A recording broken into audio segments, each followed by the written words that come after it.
अगर आप भी एक क्रिएटर हैं, एक बिजनेस ओनर हैं या यूट्यूब पर ग्रोथ चाहते हैं तो ये वीडियो आपके लिए बहुत इंपॉर्टेंट है। यूट्यूब एल्गोरिदम में सालों बाद सबसे बड़ा बदलाव आया है। जो पुरानी स्ट्रेटजीज थी उन्हें भूल जाओ। 2026 अब नए रूल्स लेकर आया है। तो सबसे बड़ा बदलाव क्या है? यह है इंटेंट बेस्ड डिस्कवरी। यूट्यूब अब सिर्फ वॉच टाइम और CTR से आगे बढ़ गया है। अब एल्गोरिदम यूज़र की इंटेंट को और भी गहराई से समझने पर फोकस कर रहा है। यूज़र क्या सच में ढूंढ रहा है, क्या प्रॉब्लम सॉल्व करना चाहता है, कौन सा इमोशन चाहता है, ये सब अब यूट्यूब चेक कर रहा है। 2026 का पहला पिलर है सिमेंटिक सर्च और कॉन्टेक्सचुअल अंडरस्टैंडिंग।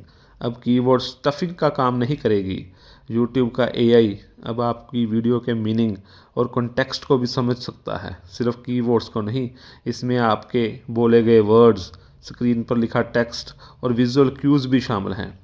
क्रिएटर्स के लिए इसका मतलब है नेचुरल लैंग्वेज पर फोकस करना, डिस्क्रिप्टिव टाइटल्स देना और कॉम्प्रिहेंसिव डिस्क्रिप्शन लिखना जो आपकी वीडियो के कंटेंट को सही से बताए। दूसरा पिलर है व्यूअर सेटिस्फेक्शन और एंगेजमेंट डेप्थ। अब सिर्फ क्लिक्स की बात नहीं, क्लिक्स के बाद क्या होता है वो मैटर करता है।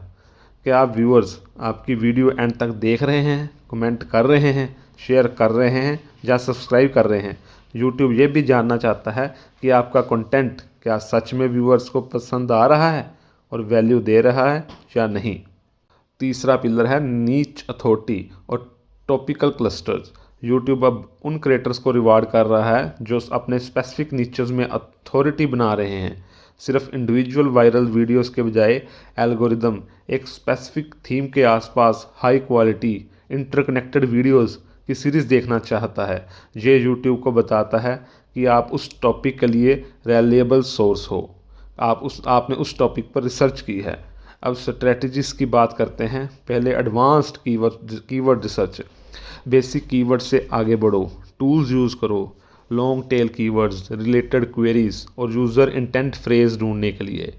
इन्हें अपने टाइटल्स, डिस्क्रिप्शन और सबसे इम्पोर्टेंट वीडियो स्क्रिप्ट में नेचुरली इंटीग्रेट करो। एल्गोरिदम अब आपकी ऑडियो को ट्रांसक्राइब करता है, तो इंश्योर करो कि आपका स्पोकन कंटेंट टारगेट इंटेंट से मैच करे। दूसरा, कम्युनिटी इंगेजमेंट अब एक बहुत बड़ा सिग्नल है। कमेंट का रिप्लाई करो, वीडियोस में सवाल पूछो, कम्युनिटी टैब को पोल्स और पोस्ट के लिए यूज़ करो, एक लॉयल ऑडियंस बनाओ। और यूट्यूब शॉर्ट्स को मत भूलना। शॉर्ट्स अब एल्गोरिदम में हैविली इंटीग्रेटेड है। जो पावरफुल डिस्कवरी टूल्स के रूप में काम कर रहे हैं, उन्हें नए व्यूअर्स को अट्रैक्ट करना और अपने लॉन्गर फॉर्म कंटेंट पर लाने के लिए यूज़ करो। अंत में डाटा ड्रिवन आइट्रेशन। एल्गोरिदम लगातार सीख रहा है और आपको भी सीखना चाहिए। अपने यूट्यूब एनालिटिक्स में डीप डाइव करो। अपने audience retention graphs, click through rates, traffic source देखो। समझो कि क्यों कुछ वीडियोस अच्छा परफॉर्म करती हैं और कुछ नहीं। अपने थंबनेल्स और टाइटल्स को A/B टेस्ट करो। छोटे बदलाव भी सही इंटेंट वाले व्यूअर्स को अट्रैक्ट करने में बहुत बड़ा फ़र्क ला सकते हैं। यूट्यूब एल्गोरिदम आपका दुश्मन नहीं है, वो सिर्फ ऑडियंस का बॉडीगार्ड है। अगर आप ऑडियंस जीत गए, एल्गोरिदम आपके पीछे आ जाएगा। 2026 में ग्रोथ उन्हीं को मिलेगी जो टेंशन के लायक होंगे। अब चॉइस आपकी है।